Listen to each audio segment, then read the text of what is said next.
नमस्कार दोस्तों, भारत के विदेश मंत्री एस जयशंकर ने ब्राजील में आयोजित G20 शिखर सम्मेलन के दौरान चीनी विदेश मंत्री वांग यी से मुलाकात की। बताया गया कि इस मुलाकात में दोनों ने भारत चीन संबंधों में अगले कदम पर चर्चा की है।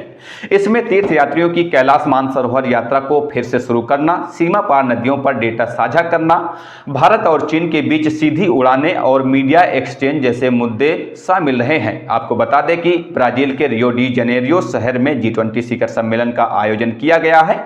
इस सम्मेलन के लिए एस जयशंकर यानी कि जो भारत के विदेश मंत्री हैं, एस जयशंकर प्रधानमंत्री नरेंद्र मोदी के साथ पहुंचे हैं। चीनी विदेश मंत्री से मुलाकात को लेकर एस जयशंकर ने एक्स पर एक पोस्ट में लिखा, रियो में G20 शिखर सम्मेलन के दौरान सीपीसी पोलिट ब्यूरो के सदस्य और चीन के विदेश मंत्री वांग यी से मुलाकात की। हमने भारत और चीन सीमा क्षेत्रों में हाल ही में हुई सैन्य वापसी में हुई प्रगति पर गौर किया है, साथ ही अपने द्विपक्षीय संबंधों में अगले कदमों पर विचारों का आदान प्रदान किया है। वैश्विक स्थिति पर भी चर्चा हुई।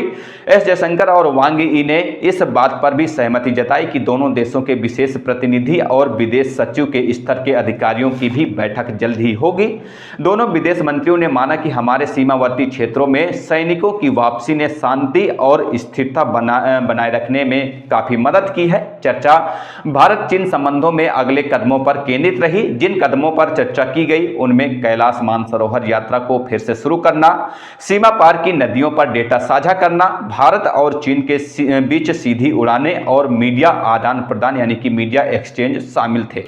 विदेश मंत्रालय के बयान में आगे कहा गया कि वैश्विक स्थिति और अंतर्राष्ट्रीय मुद्दों पर विदेश मंत्री ने कहा कि भारत और चीन के बीच मतभेद और समानताएं दोनों हैं। हमने ब्रिक्स और एससीओ फ्रेमवर्क में रचनात्मक रूप से काम किया है। G20 में भी हमारा सहयोग स्पष्ट रहा है। एस जयशंकर ने आगे कहा कि हम बहुध्रुवीय यानी कि मल्टीपोलर एशिया समेत बहुध्रुवीय विश्व यानी कि मल्टीपोलर वर्ल्ड के लिए दृढ़ता से प्रतिबद्ध हैं। हम प्रभुत्व स्थापित करने के एक तरफा दृष्टिकोण के खिलाफ हैं।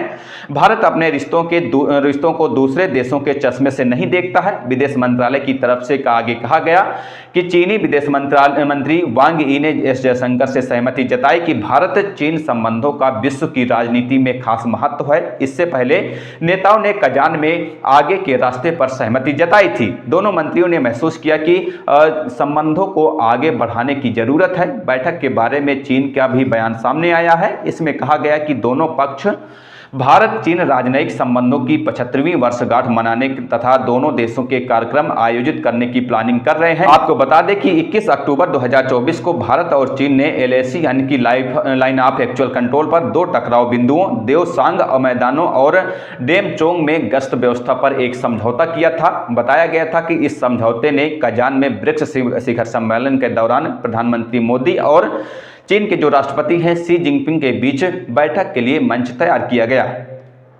बहरहाल इस खबर पर इतना ही। आपकी क्या राय है हमें कमेंट करके जरूर बताइएगा। मिलते हैं किसी नई खबर के साथ, तब तक के लिए बहुत बहुत धन्यवाद, शुक्रिया।